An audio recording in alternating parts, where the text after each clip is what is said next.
Jorge Luis Borges era muy torpe con las mujeres y sufrió todo lo que puede sufrir un hombre que no sabe cómo acercarse a ellas.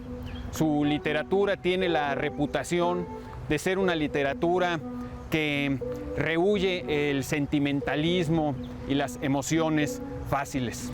Sin embargo, cuando en 1935 Borges publicó su primer libro de cuentos, Historia Universal de la Infamia, le puso la siguiente dedicatoria, si bien lo hizo en inglés. Inscribo este libro a I.J., inglesa, innumerable y un ángel. También le ofrezco aquel centro de mí mismo que de alguna manera he salvado, el corazón central que no se ocupa de las palabras, que no trafica con los sueños y que permanece intocado por el tiempo, por la alegría, por las adversidades.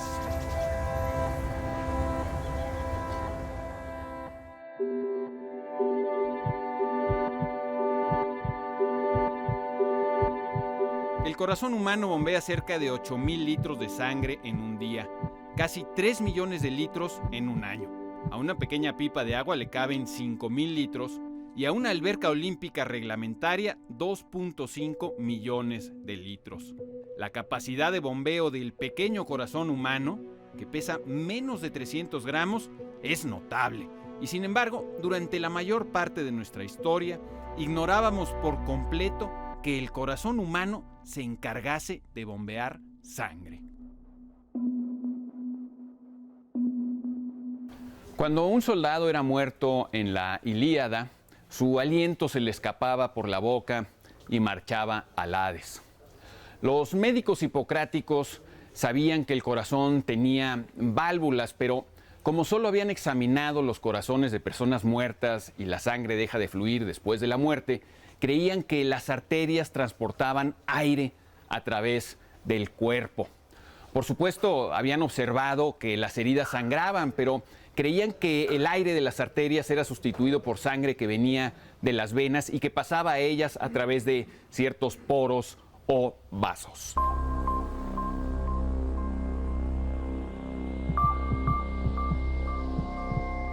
Hubo que esperar hasta el siglo XVII para que los trabajos de William Harvey, René Descartes, Giovanni Alfonso Borelli y Marcellus Malpighi aclararan el fenómeno de la circulación de la sangre, su paso de las aurículas a los ventrículos y de las venas a las arterias y la función mecánica del corazón humano.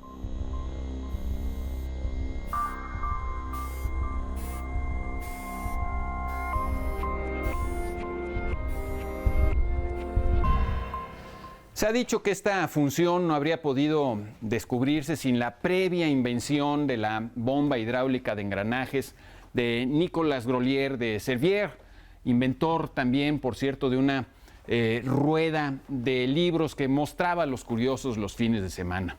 El hecho es que los conocimientos de la mecánica habrían podido trasladarse de esta ciencia, la mecánica, hacia la fisiología.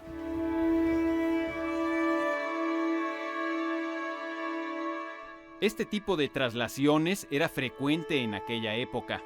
Thomas Hobbes, en la primera página del Leviatán, publicado en 1651, se preguntaba retóricamente: ¿qué es en realidad el corazón sino un resorte? ¿Y los nervios qué son sino diversas fibras? ¿Y las articulaciones sino varias ruedas que dan movimientos al cuerpo entero, tal como el artífice se lo propuso? El propio William Harvey, a quien se atribuye el mayor mérito cardíaco por su pequeño tratado De Motu Cordis sobre el movimiento del corazón, la obra clásica que explica su funcionamiento, cuando quiso explicarse el sistema nervioso central, escribió lo siguiente: ¿es acaso el cerebro como el general de un ejército?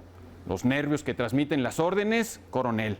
La médula espinal, capitán. Las ramas de los nervios que dan las señales a los músculos, sargentos. Los músculos, soldados. ¿O es acaso el cerebro como el arquitecto? Los nervios, los supervisores de obra.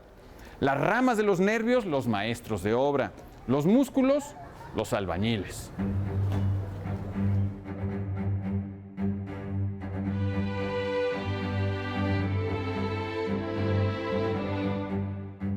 partir de su perfeccionamiento en los últimos años del siglo XVII, cuando se introdujo el minutero, el reloj comenzó a servir para explicar la fisiología del cuerpo humano. De la misma manera, en los últimos años hemos visto que se ha usado, con mayor o menor tino, eso es otro asunto, el modelo de la computadora para explicar el funcionamiento del cerebro. Y recordemos que el gran Elkhonon Goldberg compara a los lóbulos frontales del cerebro con un director de orquesta, con un director de cine y con el CEO de una gran empresa, destacando su función de liderazgo. Por supuesto, nuestro corazón no es exactamente una bomba de engranes, nuestro cuerpo no es un reloj, nuestro cerebro no es un general, no es un arquitecto, no es una computadora, nuestros lóbulos frontales no son un director de orquesta o el CEO de una multinacional. Pero estas comparaciones nos ayudan a explicar algunas de sus características fundamentales. Los términos bomba de engranes, reloj, general, arquitecto, computadora, CEO, director de orquesta, los podemos trasladar de su sentido normal, de su sentido habitual, hacia otro campo, y esto nos resulta de gran ayuda. A esta traslación se le da el nombre de metáfora.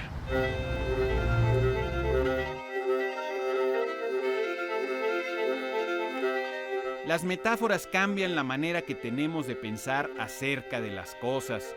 Pueden ampliar nuestros horizontes y son acaso indispensables para hacerlo, pero también en ocasiones pueden conducirnos a la estupidez o a la maldad.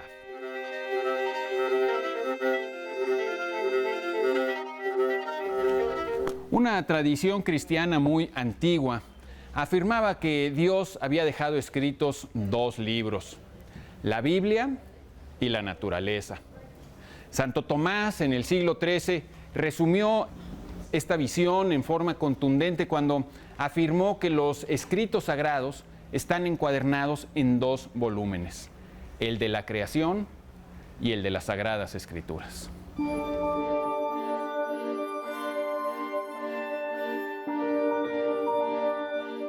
En 1615, los escritos de Galileo habían sido juzgados por la Inquisición, que los encontró contrarios a la Iglesia y violatorios del Concilio de Trento. Galileo viajó a Roma para defenderse, pero finalmente en 1616, la Comisión Inquisitorial declaró que el heliocentrismo era estúpido y absurdo como filosofía y herético en su forma, ya que contradecía varios pasajes de las Sagradas Escrituras. Galileo sería forzado a retractarse, so pena de acabar muerto en la hoguera por los piadosos inquisidores. Pero el gran rompimiento de Galileo con las autoridades eclesiásticas no significaba renunciar a la misma metáfora de antaño. Solo 2 años después de que Galileo se librara de morir quemado en la hoguera, volvió a entablar una polémica importante, esta vez contra un jesuita, y esta vez, inesperadamente, el jesuita tenía razón. Había escrito que los cometas eran cuerpos y Galileo escribió un libro para refutarlo. Según Galileo, los cometas no eran cuerpos, sino apenas rayos de luz, meras ilusiones ópticas. No importa. Ese libro de Galileo, llamado El Ensayador, lo seguimos recordando por lo menos debido a las siguientes palabras. La filosofía está escrita en ese libro enorme que tenemos continuamente abierto delante de nuestros ojos. Hablo del universo, dice Galileo, pero que no puede entenderse si no aprendemos primero a comprender la lengua y a conocer los caracteres con que ha sido escrito. Está escrito en lengua matemática. Sin ella se deambula en vano por un laberinto oscuro.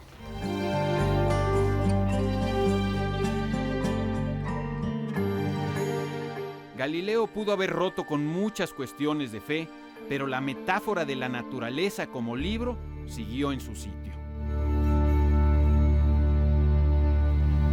En 1943, Jorge Luis Borges publica su primera recopilación de poesía, que incluye 2 poemas en inglés titulados Prose Poems for I.G., poemas en prosa para I.J. El segundo de estos poemas contiene las palabras de la dedicatoria que ya citamos y las amplía. ¿Con qué podría retenerte? Te ofrezco calles angostas, atardeceres desesperados, la luna en los suburbios miserables. Te ofrezco la amargura de un hombre que ha mirado y ha vuelto a mirar largamente a la luna. Te ofrezco mis ancestros, mis muertos. Te ofrezco cualquier revelación que puedan guardar mis libros, toda la hombría, todo el humor que pueda haber en mi vida. Te ofrezco la lealtad de un hombre que nunca ha sido leal. Te ofrezco ese núcleo de mí mismo que de alguna manera he salvado. El corazón central que no se ocupa de las palabras, que no trafica con los sueños y que permanece intocado por el tiempo, por la alegría, por las adversidades. Te ofrezco la memoria de una rosa amarilla vista al atardecer, años antes de que hubieras nacido. Te ofrezco explicaciones de ti misma, teorías acerca de ti misma, sorprendentes y auténticas noticias de ti misma. Puedo darte mi soledad, mi oscuridad, el hambre de mi corazón. Intento sobornarte con incertidumbre, con peligros, con derrotas.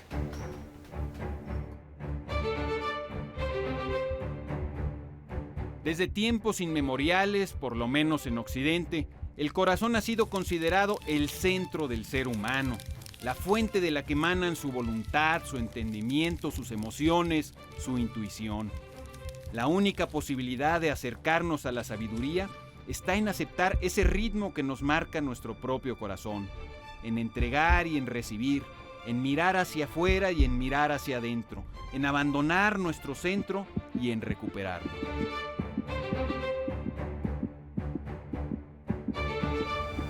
La inteligencia ha de ser cordial o no será. Cordial viene de cordis, corazón, en latín. El corazón es nuestro centro vital y no debemos olvidarlo. Esta no es una verdad anatómica, pero sí una verdad metafórica. Dicho sea, de todo corazón. Hoy estuvimos en la librería Alfonso Reyes del Fondo de Cultura Económica. Soy Pablo Ullosa. Usted tiene la palabra.